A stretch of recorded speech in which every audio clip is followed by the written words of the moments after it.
जय हिंद दोस्तों। आपका स्वागत है हमारे YouTube channel learning point with Abhishek में। 90 शब्द प्रति minute dictation start. Corona virus के डेल्टा प्लस वेरिएंट के मामलों का बढ़ना जितना दुखद है उतना ही चिंताजनक भी। सरकार और लोगों की चिंता बढ़ती जा रही है तो एक तरह से अच्छा ही है अगर इस वेरिएंट से संघर्ष के लिए पहले ही ज़्यादा से ज़्यादा तैयारी हो जाए और लोगों में भय की वजह से ही जागरूकता बढ़ जाए तो इससे बेहतर कुछ नहीं। केंद्रीय स्वास्थ्य मंत्रालय ने उचित ही 8 राज्यों को चिट्ठी लिखकर तुरंत कंटेनमेंट उपायों को लागू करने के लिए कहा है।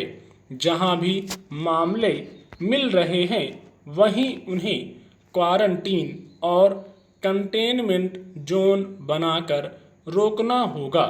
डेल्टा प्लस का संक्रमण अगर शुरुआती दौर में ही रोक लिया जाए तो यह सरकारों की एक बड़ी सफलता होगी। देश डेल्टा की मार से बड़ी मुश्किल से उबर रहा है, अतः सबकी भलाई इसी में है कि डेल्टा प्लस के खतरे को बड़े स्तर पर जाने से पहले ही रोका जाए।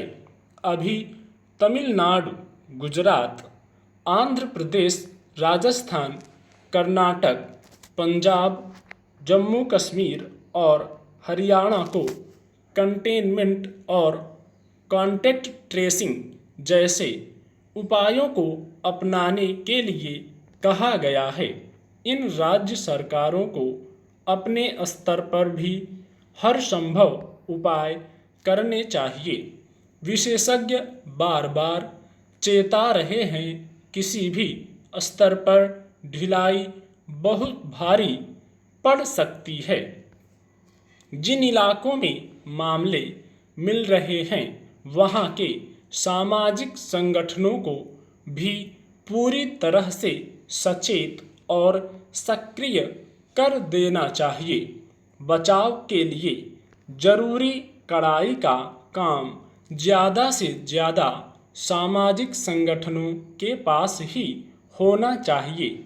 समाज अपनी सुरक्षा की चिंता स्वयं करे, यहाँ तक कि ऑक्सीजन, अस्पताल बिस्तर और दवाओं की निरंतर निगरानी में भी सामाजिक भागीदारी होनी चाहिए।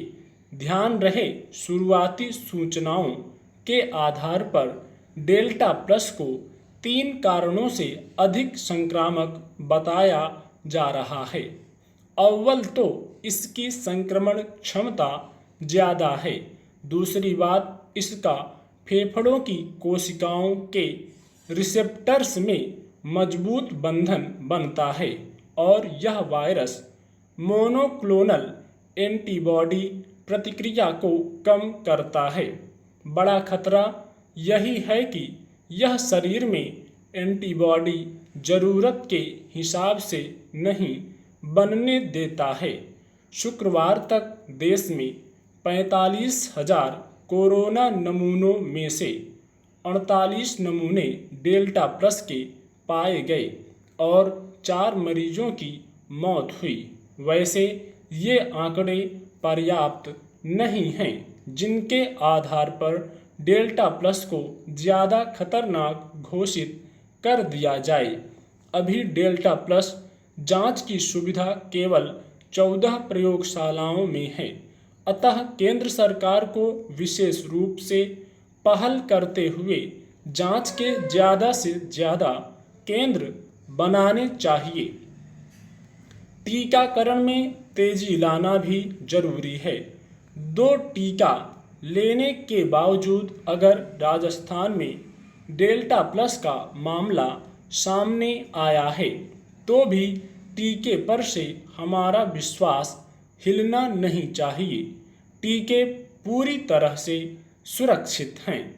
उनको लेकर सवाल व आशंकाएं अचरज की बात नहीं हैं। वैक्सीन फाइजर मोडेर्ना से अगर हमारा जीनोम भी बदल रहा हो तो भी कोई बात नहीं, हमारा निरोग रहना ज़्यादा जरूरी है। यह महामारी इतनी विकराल है कि इसका असर मानव के बाह्य स्वरूप के साथ साथ आंतरिक स्वरूप पर भी पड़ सकता है और संभव है कोरोना के खत्म होने के बाद मनुष्य के डीएनए से इसकी छाप अपने आप मिट जाए। लेकिन फिलहाल जरूरी है कि हम दस्तक दे रहे खतरे को पूरी सावधानी और तैयारी के साथ मुंह तोड़ जवाब दें। स्टॉप।